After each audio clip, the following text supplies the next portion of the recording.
What is it about someone that makes you trust them? What is it about you that make others trust you? You know what I'm talking about.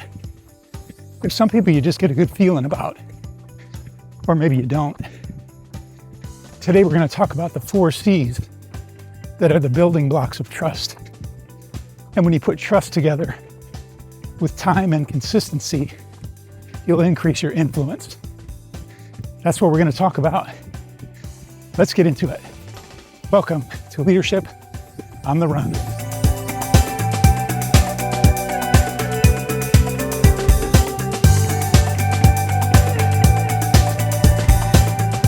Let's get right into it.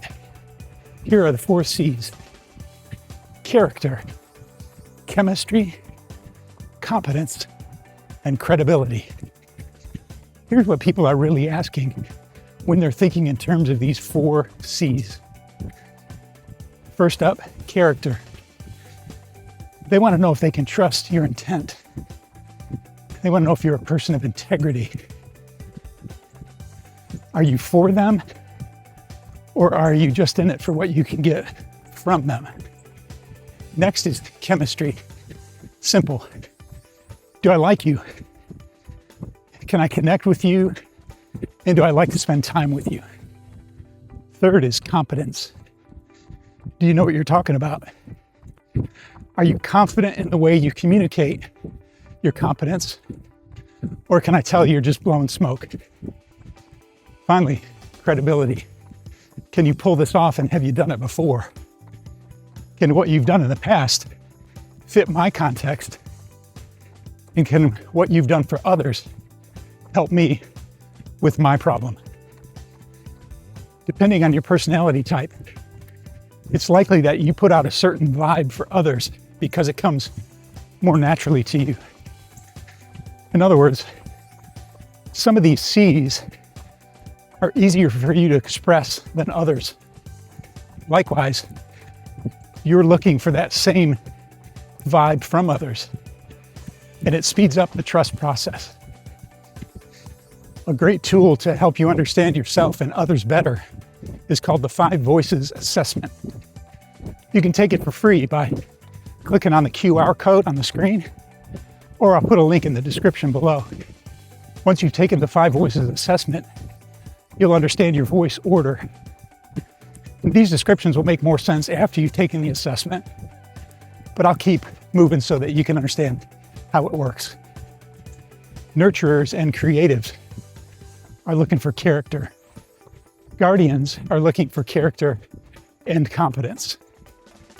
Connectors are looking for chemistry.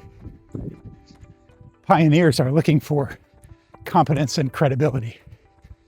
On the flip side, those voices lead off with the same C's they're looking for.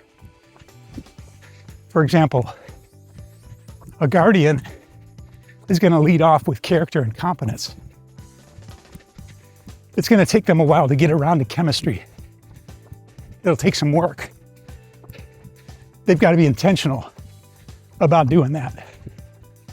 For a connector, they're going to lead off with chemistry. They have to be intentional to bring competence and credibility into the conversation. Now, to gain the most influence, we want to be a person who's able to communicate all 4 C's. But if you know the kind of person you're dealing with, it's best to lead off with the C that they're looking for to help move the conversation forward.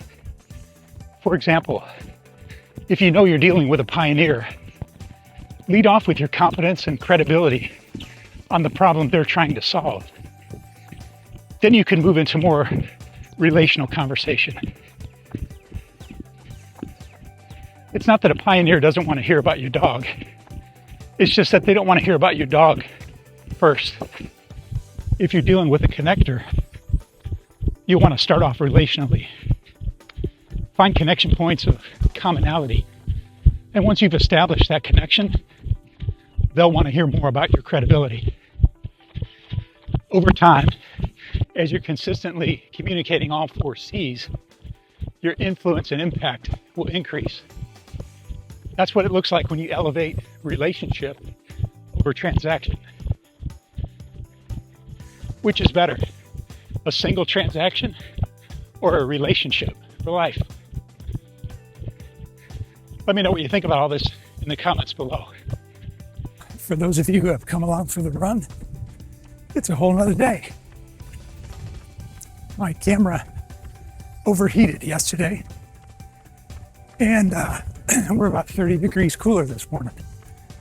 So I think most of the eastern United States is in some kind of weird weather pattern. So everybody's experiencing something today. Anyway, we wrapped up week 7 of the Boston training plan yesterday, starting up week 8 today, and 8 weeks to go before the race. A couple weeks ago, I was able to run the double bridge run here in Pensacola, finished first for my age group, and got a PR in the 15K distance. So, great day.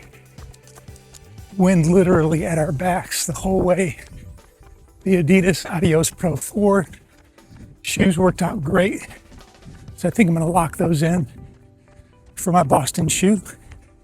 The downside of that 15K race was that it cooked me for the upcoming week. For the whole week. Everything was harder. So I've talked about cutting back before, but I mean it this time. So typically, I'd have a track workout on Monday nights, tempo run on Wednesday, marathon pace on Friday, and then long run on Saturday. So basically, 4 of my 6 running days were harder workouts. Even though the long runs are easy pace, it's still a long run. So I'm gonna ditch that tempo run in the middle of the week and see how that goes. Last week was the first week I tried it. Still a tough week. Had a 9-mile marathon pace run on Friday, 18 miles yesterday. Tough combo.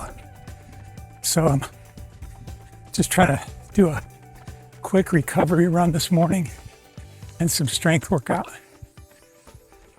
I'll keep you posted. Let me know what you're working on in the comments below. That's going to do it for today and yesterday. Thanks for making it to the end of the video, and I'll see you next time. Until then, keep moving. And remember, no one gets better by accident. Great leaders are intentional.